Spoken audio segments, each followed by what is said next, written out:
I do see authentic engagement in my classroom. My students are engaged all the time. Now, we have a very talkative group, and they can get off task very, very easily.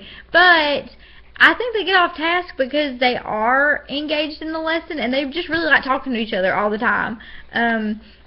I've noticed that when my CT's teaching a lesson, she tries to relate all of the information on the student's level. Like, she will tell a story that relates to the students, or maybe it's something that they've done in the classroom, or an experience that maybe has happened to the students, or that she has experienced but maybe as a child.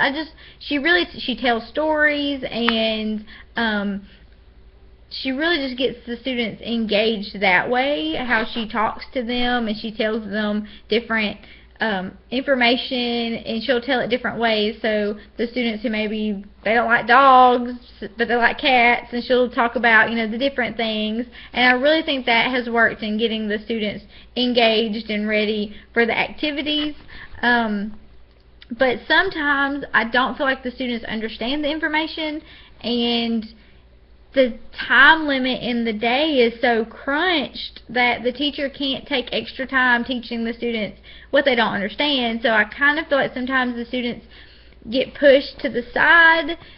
Like, we do what we have to do and fill in the blank, and she tells them the answers for most everything we do. But if they don't understand where the answer's coming from, I can tell some of the students really get frustrated. Like, I had a student break down on me today in tears because she didn't understand the difference between a contraction and possessive, talking about the apostrophe in words.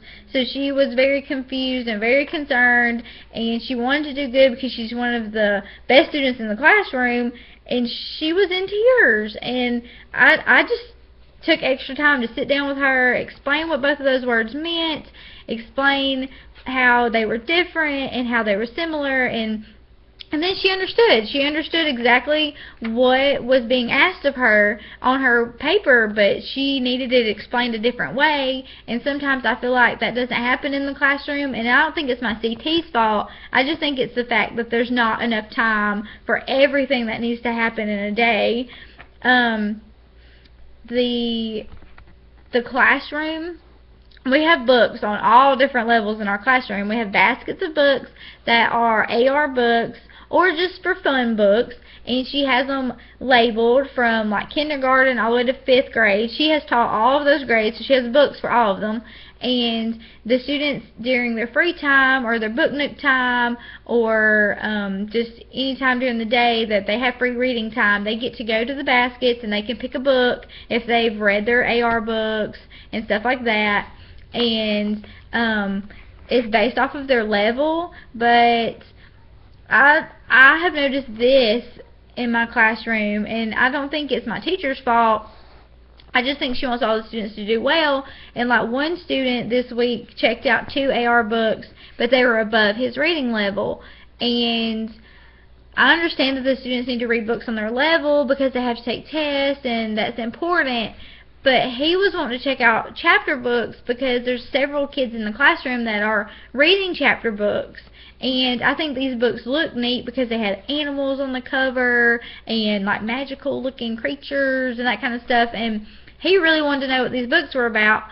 But my teacher made him take them back to the library and exchange them for books that were on his level, and because she was scared he wouldn't understand the book. And I understand that. And he probably wouldn't have been able to read them because of who the student is, and his level is kind of lower. So I understand he's not, I don't even think, on grade level. So to go a grade above what we are would have been really hard. But then again, I feel like maybe he should have been able to keep one of the chapter books and get a book on his level so he would feel like he fits in, and I think that would have been really good for him. But I don't think it was my CT. I just think it's just how the system is and how the AR points are. And she pushes them, but she doesn't push them too hard to take AR tests. She makes that their choice. Like, there's one little girl in the room who is an excellent reader, but she never takes an AR test. because she doesn't want to and she doesn't care to, and that's okay if that's how she feels. My teacher pushes her to take tests. She's always asking her to take a test, but she just doesn't want to, so my teacher doesn't force her to, which I like that because she's giving them their own choice.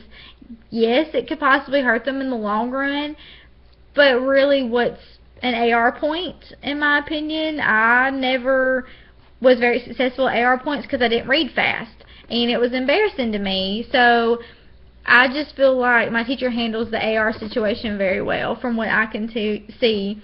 And